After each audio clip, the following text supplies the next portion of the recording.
Welcome back, my friends. It is a windy day here in Northern Virginia, and today is the perfect day to up-pot some of my small seedlings that I have in here.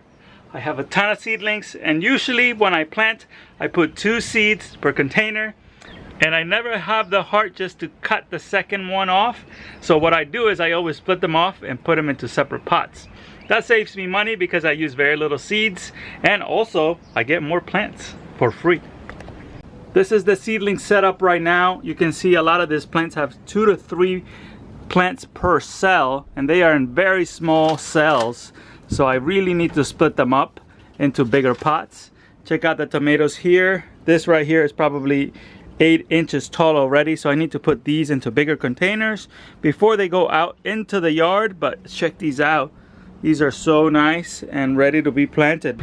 So the extended forecast does not show any frost in the next 10 days. But my last frost here has been set to about the middle of April. So I could plant these out right now, but they usually get stunted by the cold dirt. So if the soil is cold, even if the air temperature is above freezing, I have found that my plants stay a little stunted if planted too early. So I'm gonna wait a little bit more, maybe into the 3rd week of April, and then I'm going to plant my plants in the ground. Usually the safe bet is to plant on Mother's Day or right before Mother's Day. That's when I plant all of my seedlings into the ground. But this year it's been a little warmer, and it doesn't seem like it's gonna get too cold here on out. So it's pretty safe to plant these outdoors soon.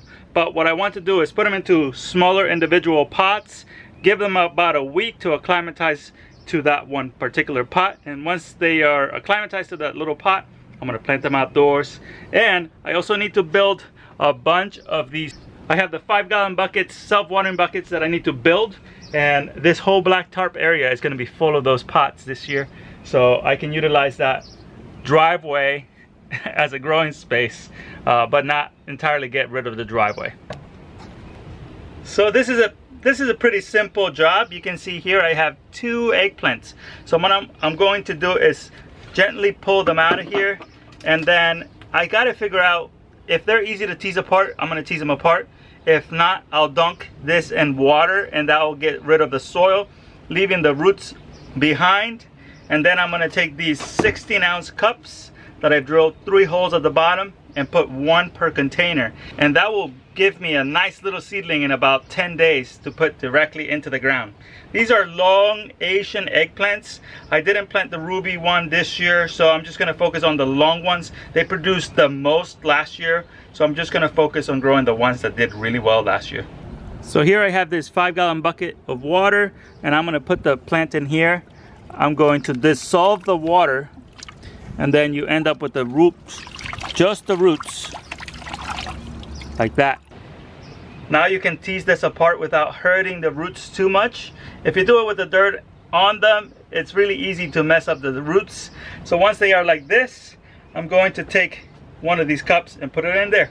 Take your cup, empty it, and put a little bit of soil. Put the roots at the bottom, hold this kind of level with the soil level, and then dump your soil in.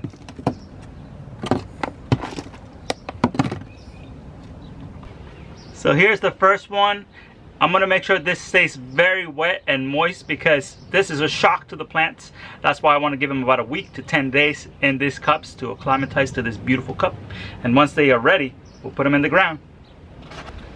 And here we have it now, about 10 minutes worth of work. I've doubled my production and I've doubled my amount of plants here. These are cayenne peppers. I saved the seeds from these last year. And these are long eggplants that I also saved seeds from. So these are all free, technically. So every year I try to become a bit more resilient with my plants because I save my own seeds and then I get to start them. And now I have this beautiful greenhouse that allows me to start them even earlier. So I'm competing with the nurseries. I went to Home Depot the other day and I looked at one flat for 4 starter plants, and I think it was $6.99 for a 4 starter pack. And I don't even know the type of the varieties. So these, I know the variety. I know that they do really well in my zone. So by growing my own food saving the seed and then regrowing it. They're getting acclimatized to my area, and hopefully they'll do even better in my zone. I am debating on whether or not I will split these guys up. This is a lot of work, and I want to plant them about 5 days from now. So I think I'm going to leave the tomatoes in the little pots, plant them as one, and then chop it here, and then turn this into a plant by putting it in water, letting it root for a few days, and then I'm going to do that. I think that was going to be the safest bet.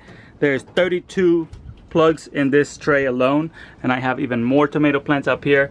So that's more plants than I already said I was going to plant this year. So I got to be careful not to overdo it again. Every year I run out of space to plant all my seedlings into, so it's a big problem for me. But that's okay. I always find a little nook and cranny. Plus this year I also have my neighbor's yard that I am going to be putting a lot of plants into that as well. I think the space is about 15 feet by 15 feet, and I'm hoping to put a lot of these peppers and eggplants there because it's got full sun, which is good. I have very limited full sun in my space, so I want to do as much as I can over there. I'm also planning to put a Three Sisters garden in there, so I'm going to put all my dent corn, my squash, and my beans together. I'm going to create a separate bed for those, so stay tuned. There's going to be a lot of exciting videos coming up. Thank you so much for watching today, and I'll see you on the next one.